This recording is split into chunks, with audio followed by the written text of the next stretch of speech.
Nah, kalau orang selalu menghebat-hebatkan Pak Jokowi, sebenarnya buat saya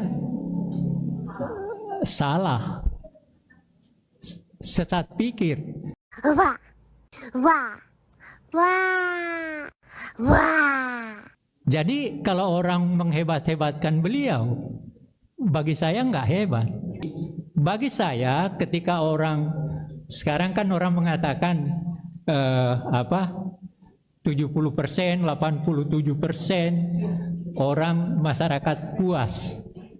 Bagi saya bukan persoalan puas atau tidak.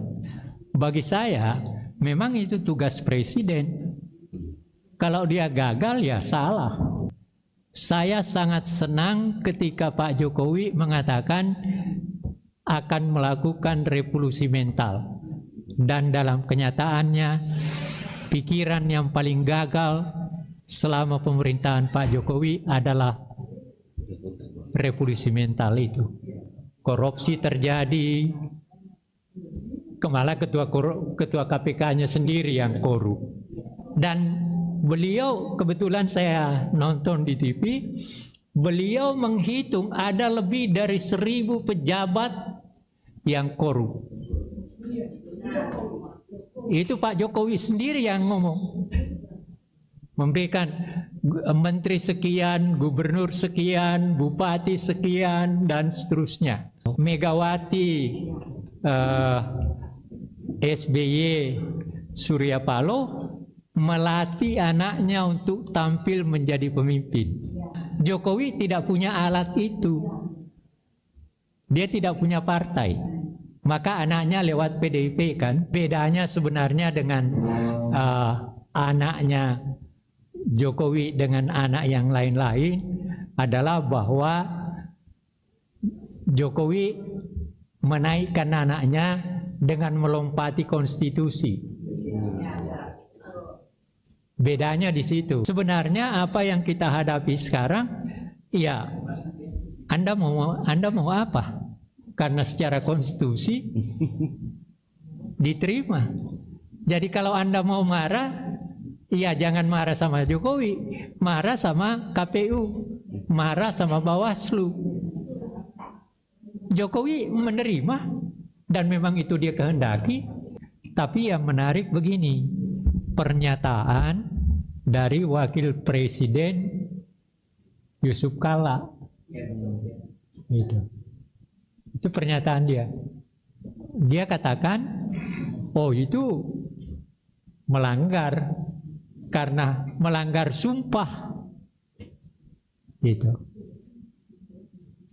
Jadi kalau saya memang di samping melanggar sumpah, sebenarnya begini, seorang pemimpin itu terutama harus meletakkan etika di atas segala-galanya. Jadi peraturan itu bunyinya seperti itu, tapi kalau hati nurani saya menyatakan bahwa ini tidak pantas saya lakukan, maka saya lari kepada etik atau tidak untuk melakukan itu. Ini yang harus dipikirkan oleh siapapun. Ya, oleh siapapun. Karena apa? Ketika aturan-aturan tidak dilandasi oleh etika, maka aturan itu bisa amburadul akibatnya. Itu persoalan besar kita. Maka saya berharap agar supaya tolong siapapun dia, apalagi kalau pemimpin, dahulukan ketika mau berbuat etikanya untuk kemudian aturannya. Gitu. Jadi jangan melompati etika, rusak semua. Itu kan yang terjadi dengan Mahkamah Konstitusi. Ketika memberikan ruang kepada Gibran menjadi wakil, yang dilompati sebenarnya bukan hanya aturan, yang dilompati adalah etika. Gitu. Nah, oleh karena itu, saya berharap ke depan siapapun yang tampil sebagai pemimpin, tolong jangan sekedar membaca aturan, tetapi periksa bagaimana seharusnya aturan itu dijalankan dengan landasan etika.